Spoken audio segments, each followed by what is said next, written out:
Demos inicio al tema de espectrometría de masas.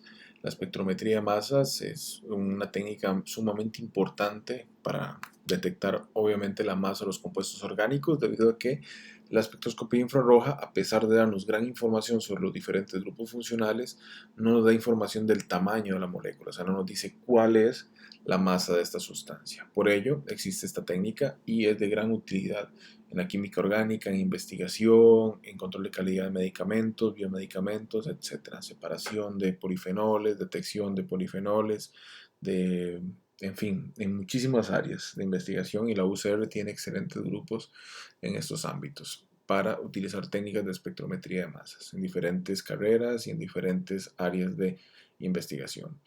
Acá lo que queremos también hacerles entender es que la espectrometría de masas, a diferencia de la espectroscopía infrarroja, la espectrometría de masas no es o sea, no tiene el mismo fondo o la misma teoría que usamos para la espectroscopía infrarroja, que es una radiación electromagnética de cierta frecuencia incidente en una molécula, de la cual va a emitir una energía a la cual la mediremos y generaremos un espectro a partir de ello. En el caso de la espectrometría de masas, lo que vamos a tratar es un haz de electrones, es la primera diferencia, va a ser un haz de electrones de alta energía para generar un radical catión, o sea, vamos a ionizar a la molécula que queremos analizar y no vamos a estar midiendo la energía que sale de esta, ¿de acuerdo? Lo que vamos a medir es la sustancia misma, que fue lo que le ocurrió, o sea, cuando se le arrancó un electrón, nos va a generar un compuesto cargado, y lo que queremos medir es de cuánto es la masa de esta sustancia cargada, no vibraciones ni rotaciones como lo veíamos en la espectroscopía infrarroja. Entonces, es una técnica súper potente, de tal forma que se utiliza hasta para detectar la masa de moléculas grandes, como en este caso proteínas, como la apomioglobina, que es una sustancia de una masa importante, y podemos obtener valores de la masa de esta sustancia o de esta molécula grande con hasta 5 decimales. Eso es lo que le llamamos una espectrometría de masas de alta resolución, y eso es muy importante, conocer la masa de un compuesto con una resolución alta. ¿Qué medimos en un espectro de masas? En el eje de las Y lo que medimos es abundancia, o sea, acá está qué tan abundante. En este caso, este es el pico más abundante.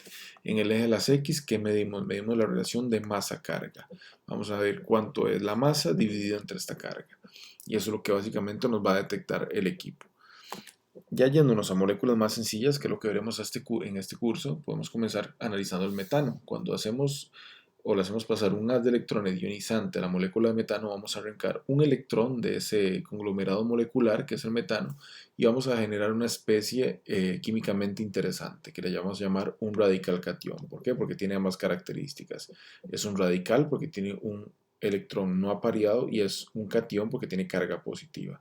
Esta sustancia es lo que va a ser activo al detector del espectrómetro de masa. Lo vamos a poder detectar porque usualmente la Z, o sea, la carga es 1, y lo que medimos es masa en función de carga, MZ. No solo para el metano, también para el etano y muchas otras moléculas vamos a poder analizar. En este caso, de nuevo, hacemos pasar un haz de electrones, y el etano de esta manera pierde un electrón, me genera un radical catión, y esto lo podemos detectar con una MZ de 30. Observen que lo que se pierde es un electrón. Entonces, como sabemos, los electrones poseen poca masa, no vamos a tener una pérdida significativa de masa, así que podríamos detectar la masa molecular de este compuesto. También podemos generar una masa de 29, que va a significar, en este caso, no la del radical catión, sino la de un catión. Pero en este caso ya no solamente es debido a una ionización, sino también a una fragmentación, que veremos más adelante. El diagrama típico de cómo funciona un espectro de masas básicamente es eso: es un haz ionizante en donde pasamos la muestra, y esa muestra va a viajar por un tubo, el cual será es separado por los iones en función de su masa-carga. Y vamos a detectar, básicamente vamos a hacer una detección en la masa o alrededor de la masa del compuesto que andamos buscando. Esta masa, repito, básicamente este tipo de curvatura que ocurre para poder detectar o separar a los iones que no queremos detectar, va a depender mucho de la masa, porque como usualmente la Z es igual a 1 para moléculas pequeñas, vamos a tener una relación de masa-carga igual a la masa, dado que Z es igual a 1. ¿Ok? Entonces, de nuevo, ¿qué vamos a tener en un espectrómetro de masas? Son características importantes. En el eje de las Y, abundancia; en el eje de las X, una relación de masa-carga. Cuando tenemos una sustancia, por ejemplo en este caso el 2,4 dimetilpentano, igualmente lo hacemos pasar un haz de electrones de alta energía y que nos va a generar a la misma sustancia, pero ahora como un radical catión, que la podemos escribir de la siguiente forma. Ese radical catión va a tener una MZ igual aproximadamente a 100, que esto le llamamos el ion molecular, o sea, es el que nos va a dar la masa molar del compuesto. Tenemos después algunos picos secundarios, a 85, a 57, 43, a 41, que son secundarios porque no es el ion molecular que andamos buscando, sin embargo tienen mucha química detrás y es importante conocerlos. Por ejemplo, el pico que aparece a 100% de abundancia es lo que nosotros llamamos como el pico base. Es el pico que no es que sea el 100%, es el que nosotros vamos a definir a priori como el pico base. Dado que es el más abundante, le ponemos un valor de 100 y el resto los hacemos relativos a este ion, a este pico base. Que es importante también, bueno, la técnica de espectrometría de masas, como les decía, existen muchísimas técnicas que se pueden aplicar y además que se pueden combinar. Por ejemplo, un cromatógrafo de gases, que es lo que nos va a separar, nos va a separar gases en función del punto de ebullición que estos tengan, y una vez que separemos estos compuestos en un espectrómetro de gases, en un cromatógrafo de gases, podemos detectarlos por un espectrómetro de masas. ¿Dónde es importante eso? Bueno, para la industria de alimentos, la industria de perfumería es súper importante detectar esos compuestos volátiles que existen en muchas plantas, son fuentes naturales para crear perfumes. Y la detección de las masas y la identificación de estos se hace justamente acoplando las técnicas de separación de cromatografía de gases y detectando con espectrometría de masas. ¿Por qué es importante? Okay. ¿Qué tan importante es la espectrometría de masas y cómo nos va a funcionar? Bueno, por ejemplo, si tenemos y decimos, tenemos un compuesto masa 44, podríamos saber cuál es realmente. Es difícil, dado que no tenemos más información que ese valor, ¿de acuerdo? Si tiene una masa 44, podría ser este compuesto C3H8 que tiene 4406, podría ser 4402, 4398, que redondeado a 44, o bien 4403. O sea, podemos tener diferentes posibilidades. Con un espectro infrarrojo, obviamente, podríamos ver los grupos funcionales y así podríamos descartar alguno de las posibilidades. Pero la espectrometría de masas nos da esa posibilidad, porque si tenemos algo de alta resolución y sabemos que la masa está alrededor de 44035, eso nos ayuda a descartar. Nos ayuda a decir, por ejemplo, en este caso, que este compuesto va a corresponder al CN2H4, debido a que es el más cercano al espectro de masas o a la masa que nos dio ese espectro. De acá, importante conocer, obviamente, las masas en unidades atómicas de los diferentes átomos. Usualmente, como lo vemos en química general con el MAP, que era la masa atómica promedio, era la masa atómica que multiplicábamos la masa de un isótopo, o sea, la masa del isótopo A, por el porcentaje del isótopo A, etcétera, más la masa del isótopo B, por la abundancia del isótopo B entre 100. En fin, reportamos una masa atómica promedio en unidades de masa atómica. El espectro de masas no puede hacer esto. Él detecta en función de lo que tenga la sustancia. Y eso va a ser consecuencia del porcentaje de abundancia de los isótopos que tengamos en función de los elementos que haya. Por ejemplo, el hidrógeno no vamos a tener más que un solo pico debido a que solo tiene básicamente es un 100% de abundancia del isótopo H1, ¿de acuerdo? Puede haber deuterio y tritio, pero está en una proporción básicamente no detectable. En el caso del carbono 12 vamos a tener un 99% casi el carbono 12 y en un 1% el carbono 13. Sin embargo, hay elementos interesantes que nos pueden dar características o que podemos distinguir nosotros que tienen presencia viendo solo el espectro de masas. A esto me refiero al azufre, el cloro y el bromo. También el yodo en ciertos casos, dado que la masa es tan grande, va a producir un patrón típico de separación en el espectro de masas, que es o sea que para acá vamos a tener el ion molecular y luego los secundarios van a aparecer a una distancia muy grande debido a la gran masa molar que tiene el yodo. Es una de las características importantes que él tiene. En el caso del cloro, tiene dos isótopos importantes que están en relación 3 a 1, como ustedes pueden ver, 75.5% y 24.5%, y el bromo presenta dos picos, pero en este caso están en una relación casi de 1 a 1, porque son 50.5 y 49.5. Entonces, cuando tengamos un espectro de masas y tengamos características entre los picos de ion molecular y los diferentes M más 1 o M más 2, me refiero a la masa molar más 1, la masa molar más 2, que es debido a los isótopos que tengan, nos pueden dar características. Por ejemplo, que si tuviéramos un espectro de masas con un pico así y otro así, que están en proporción 3 a 1, o si tuviéramos en una proporción 1 a 1, donde este sería el M y este sería el M más 2, igual acá el M y el M más 2. Acá podríamos decir fácilmente que podríamos tener presencia de cloro y acá de bromo, debido a que los dos isótopos en el cloro, el 35 y el 37, están en proporción 3 a 1, mientras que la de bromo están en proporción 1 a 1. Así que eso nos ayudaría. Y de hecho esta tablita que aparece acá les va a ser de mucha utilidad para reconocer ciertos compuestos. Por ejemplo, veamos algunos análisis, en este caso el del azufre. En el azufre, cuando tenemos azufre, tenemos el ion molecular A76 y tenemos un ion pequeñito siempre en M más 2. Esa proporción nos va a decir siempre que es el azufre. En este caso vamos a tener azufre cuando tengamos otra proporción. Todavía más fácil de distinguir es, como le repetía, el cloro y el bromo. Acá tenemos esa relación de 3 a 1 y acá de 1 a 1 entre el M y el M más 2, debido de nuevo a los isótopos, ya sea de cloro 35 y cloro 37, o bien en el caso del bromo 79 y 81. Lo importante es la abundancia en la que están. Entonces eso nos va a ser muy claro viéndolo por la espectrometría de masas. Existen también diferentes características en el espectro que podemos ver. O sea, lo que se detecta en el espectro de masas no solamente es debido al fenómeno de ionización, también tenemos picos debido a fenómenos de fragmentación. La ionización es el fenómeno inicial, cuando hacemos a la molécula irradiar con electrones y nos genera ese radical catión. ¿Ok? Pero ese radical catión es una especie química inestable, la cual puede seguir rompiéndose para generar justamente especies más estables, y de esta manera ocurren fenómenos de fragmentación en los cuales se fragmenta. O sea, si tenemos un radical catión, ¿qué nos genera? Pues nos genera un catión y un radical. ¿De acuerdo?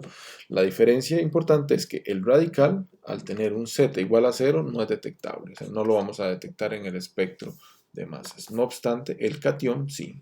Aunque no sea un radical, lo que detecta el espectro de masas es relación masa-carga. ¿Tiene masa? Sí. ¿Tiene carga? Sí, más 1. Por ende, se va a detectar. No como el caso de el radical. ¿Tiene masa? Sí, pero ¿tiene carga? No. Entonces no se puede detectar. ¿De acuerdo? Lo que vamos a detectar son los diferentes fragmentos de las sustancias. Veamos en este caso un ejemplo.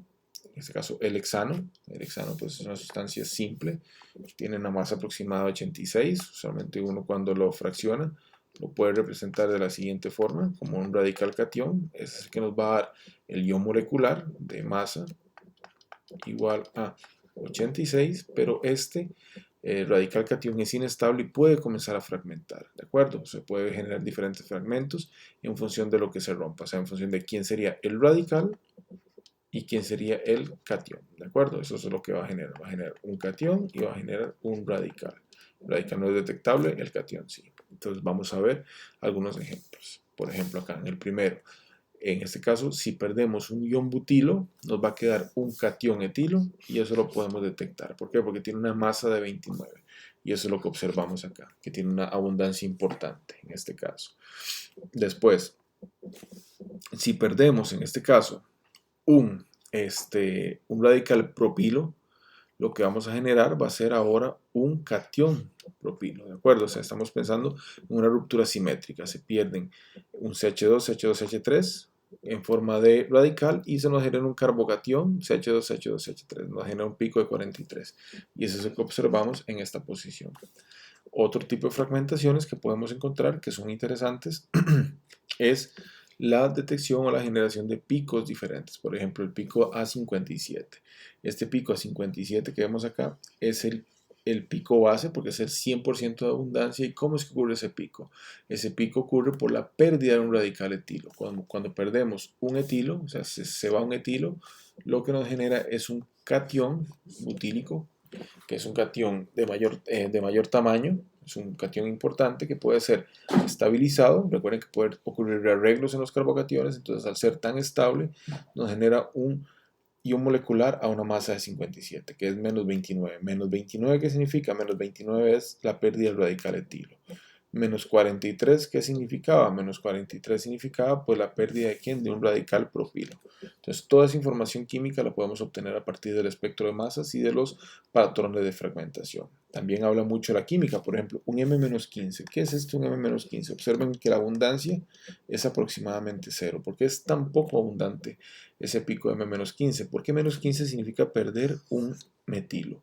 Los radicales metilos son poco estables, en este caso son bastante poco estables, y a pesar de que el radical pentilo, el catión pentilo pueda ser detectable, es poco estable generar un radical metilo. Igualmente, en este caso ni siquiera lo observamos, que es el de masa 15, que sería el carbocatión metílico. Observen que no lo detectamos por masa, o sea, el 15 no está por aquí, no aparece en ningún lugar.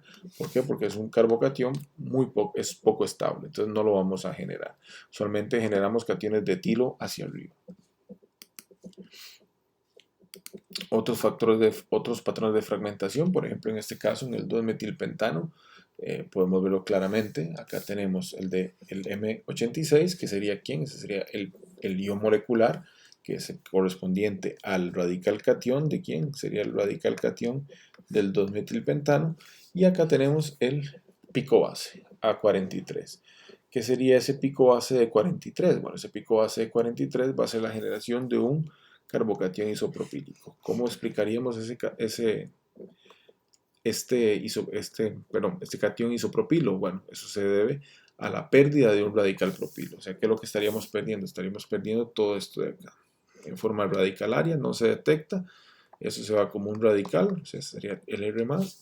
Y acá tendríamos pues el carbocatión. ¿Y el carbocatión quién sería? El carbocatión sería este de acá, que sería el radical etilo. El catión isopropilo, disculpen, y en este caso sería el pico base, debido a que tiene el 100% de abundancia.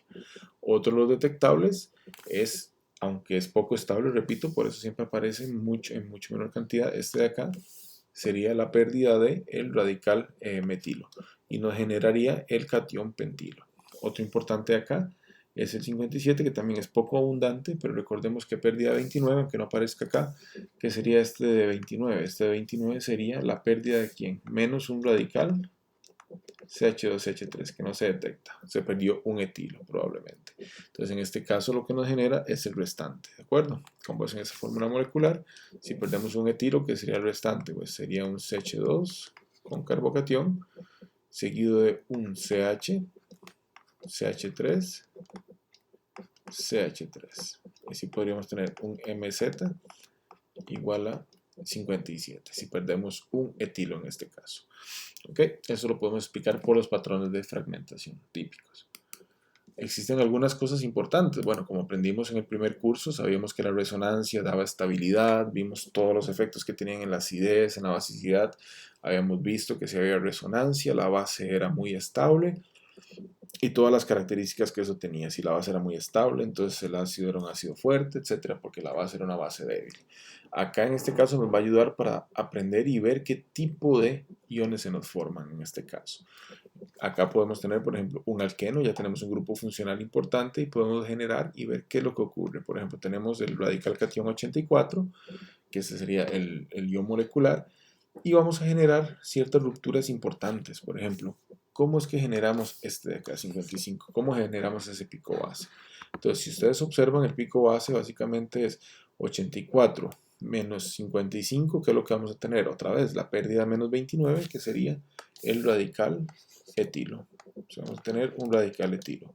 Si se pierde un radical etilo, ¿qué es lo que vamos a obtener? Como observamos acá, vamos a tener un carbocatión que es de tipo alílico. ¿A qué me refiero con alílico? Esto que ven acá, como lo habíamos observado en el primer curso, básicamente tenemos este tipo de estructura. Si tenemos este tipo de estructura, hemos visto que son carbocationes altamente estables y por ende pueden presentar estructuras de resonancia. Como podemos verlo acá, fácilmente pasa esto para acá. Tenemos un carbocatión estabilizado por resonancia que es detectable en el espectro de masas. ¿Por qué? Porque tiene masa sí, tiene carga también, entonces lo podemos detectar. Y este tiene una masa exacta de 55. Es tan estable que es el pico base y por eso le asignamos un 100%. Entonces este tipo de radicales son bastante estables, alílicos, como siempre, como lo habíamos visto en el primer curso. Otro tipo de patrones de fragmentación que son importantes, bueno, en el caso de los compuestos aromáticos, que si tenemos un compuesto aromático que tiene un grupo bencílico, casi siempre vamos a encontrar este pico, casi hay que saber de memoria. El MZ91 inmediatamente les va a decir es un compuesto aromático que pudo generar un radical alilo. En realidad ese MZ se le llama también de un catión bencílico, que básicamente lo que tenemos es un compuesto aromático con carga positiva, pero también se le suele decir que se puede ver a un ion tropilio, que el ion tropilio en este caso básicamente sería expandir el ciclo de 6 a 7, es una expansión de ciclo como lo vimos en el primer curso. Okay. Tenemos esto acá y que también es sumamente estable por resonancia. Ya ustedes son los expertos en esto, pueden recordar que podemos comenzar a hacer estructuras de resonancia a partir de este catión tropilio. Entonces eso usualmente tiene a ser el pico base de 100% de abundancia en muchos espectros, que lo que nos van a indicar es cuando aparezca este MZ91, nos va a indicar que tenemos este tipo de iones tropilio, básicamente que son ciclos de 7. En este caso podemos seguir generando y vamos a tener muchísimas estructuras de resonancia debido a que son muy estables, 7 aproximadamente. En fin, continuaremos ahí haciendo más. ¿Ok? Esos son muy estables debido a que tienen química, ¿de acuerdo? Tienen toda esta química de resonancia. Las cetonas y aldehídos también usualmente tienden a perder alquilos y tienden a formar iones acilio. Esos son muy importantes. Estos iones acilio es lo que tenemos acá, este de acá, que la masa va a ser usualmente impar, ¿de acuerdo? ¿Y de qué va a depender la masa? Va a depender del grupo R. O sea, si es un metilo, será el carbono-oxígeno más un 15, que será el CH3, ¿de acuerdo? Si es un etilo, será el CO más un 29, pero siempre va a tener masa impar, ¿de acuerdo? Debido al grupo R que va a continuar en esa cadena. Es un típico ion acilo que se forma, y de nuevo porque está estabilizado también por resonancia, ¿de acuerdo? En este caso, el carbono triple enlace, pueden pasar esto para acá y vamos a tener un R y un carbono, doble enlace, y ahora la carga nos queda en el carbono.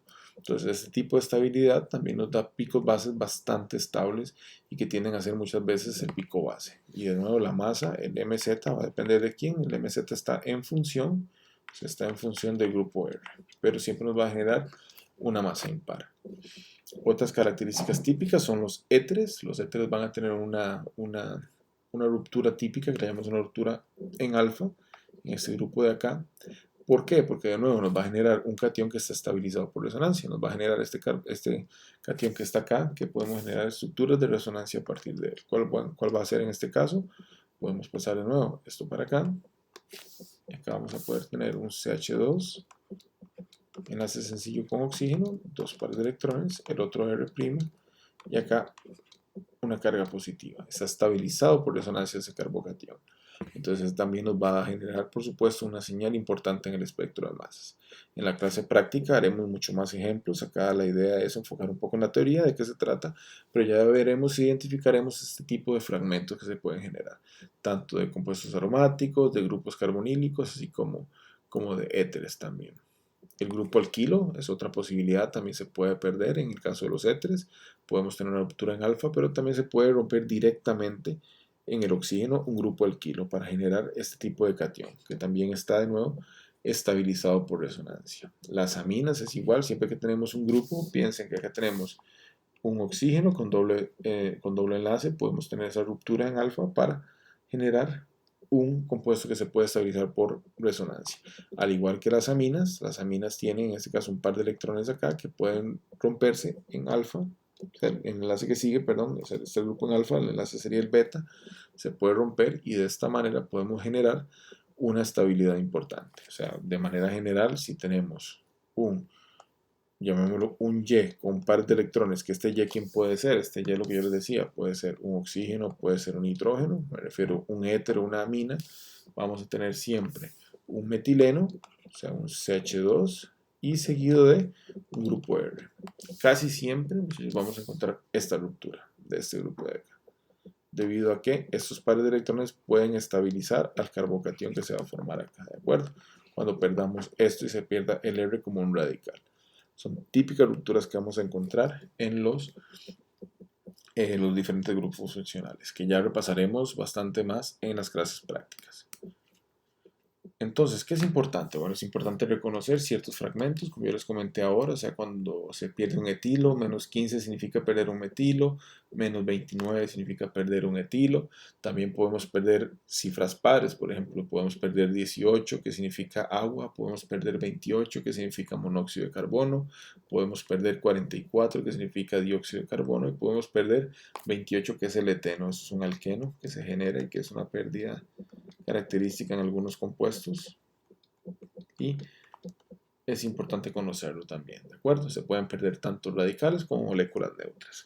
Una de las formas para perder moléculas neutras ocurre muchas veces en los alcoholes. Por ejemplo, tenemos un alcohol y lo que ocurre acá es la pérdida de agua. O sea, vamos a tener una pérdida de agua de ese radical catión y nos va a generar una masa par debido a que hay una pérdida de 18. No se nos pierde un radical. Entonces esa masa par va a ser consecuencia de la pérdida de agua. También existen a veces rupturas en alfa, el grupo funcional, me refiero al grupo funcional de alcoholes es OH con base en carbono y tenemos enlaces al lado. Estos enlaces al lado, si los rompemos, vamos a decir que son rupturas en alfa. Ya podemos romper a la izquierda o a la derecha. Porque de nuevo, esos carbocationes que se nos generan están estabilizados por resonancia, como se puede observar en esta figura. Y eso nos van a generar, obviamente tiene masa sí, tiene carga también, entonces nos van a generar señales activas en el espectro de masas. Acá abajo podemos observar claramente este alcohol, en este caso tenemos el 3-metilbutanol y podemos tener los patrones típicos. ¿Cuál sería la masa? Vean que más bien es difícil a veces encontrar la masa que está por acá, pero tenemos dos picos muy importantes. Tenemos un pico que es la pérdida de 18, que eso significa la pérdida de agua. Esto usualmente nos va a decir es un alcohol porque estamos perdiendo agua. Y también tenemos como ion molecular, o sea, como pico base 55, que significa la pérdida de 18 y 15. ¿Eso qué significa? 18, agua. ¿Y qué significaba 15? Si vemos acá, 15 significaba, subimos un poco, 15 significaba metilo. Entonces estamos perdiendo acá, de 15 estamos perdiendo un CH3. Entonces eso nos va a generar básicamente el ion de 55, que debe tener alguna característica importante. ¿Cuál será esa? Pues lo vamos a ver acá arriba. Ok, pico de 70. Tenemos el radical catión y perdemos agua. Entonces al perder agua se nos genera este alqueno que tenemos acá. Ojo que nunca olvidar enumerar los carbonos. 1, 2, 3, 4. Y el metilo de acá. 1, 2, 3 y 4. Y acá se nos genera el doble enlace debido a la pérdida de agua. ¿De acuerdo? Entonces teníamos un CH2 y ya tenemos ahora acá la formación de un doble enlace en esta posición entre los 3 y 4. Ahora entre los 3 y 4 tenemos un doble enlace. Se pierde un hidrógeno y podemos obtener la salida de agua. ¿De acuerdo? Y acá nos va a dar la detección de 70. ¿Cómo se nos genera la formación del 55, que es el más importante? 55 significa 18 menos 15, pérdida de agua y pérdida de metilo. Entonces, ¿qué es lo que va a ocurrir ahí? Sale agua, nos genera el doble enlace y pierde un metilo también. Entonces, ¿qué significa eso? Pierde agua, queda una molécula neutra, pero tenemos que generar un radical catión, ¿de acuerdo? En este caso va a perder el agua, sacamos un metilo y nos queda un carbocatión de tipo alílico. Ya habíamos observado que los cationes de tipo alílico son sumamente importantes porque pueden estar estabilizados por resonancia y tal es el efecto que nos genera acá, como podemos observar, el pico base de 55 de nuevo. Entonces esta pérdida es la que es un poquito más complicada de entender debido a que es la pérdida doble de agua y un radical metilo y un metilo para generar este tipo de compuesto que va a ser un catión alílico. Entonces es importante reconocer las diferencias, ¿de acuerdo? Cuando perdemos agua, muy importante, es una fragmentación que no nos va a generar un radical y un catión. Al generar una molécula neutra como el agua, nos va a generar un otro radical catión, ¿de acuerdo? Pero en el otro caso, cuando perdemos tanto agua como el radical metilo, aquí sí que lo que vamos a obtener es un catión. Entonces es como una fase, es un paso siguiente a lo que se formaría acá. O sea, si teníamos esta sustancia con CH2OH, si lo teníamos así, perdón, acá me faltó un CH2 más. Si tenemos esta sustancia así, OH, y tenemos un radical catión de él, Viéndolo en estructura más como estamos acostumbrados a verlos, ¿qué es lo que vamos a generar acá? Pues vamos a generar un doble enlace acá, en esta posición, que serían los carbonos que señalamos antes, 1, 2, 3 y 4. Entonces tenemos 1, 2, 3 y 4, tenemos el doble enlace acá, y en este caso tenemos siempre un radical catión. Este radical catión es bastante inestable, puede seguirse fragmentando, y una de las formas de fragmentarlo es, recuerden, fragmentación significa salida de un radical, que sería punto CH3, que no es detectable, pero sí que es detectable la siguiente especie. Nos queda acá este carbocatión alílico, que es el mismo que está representado en esta lámina. Sin embargo, estamos más acostumbrados a verla con estructura de líneas y rayas. Y este va a tener un MZ igual a 55, es un carbocatión alílico, es de hecho el pico base en el espectro, como se los había mostrado, súper estable. De acuerdo, gracias por la atención a la clase de espectrometría de masas, y en la clase práctica afinaremos y observaremos patrones en otro grupo funcional.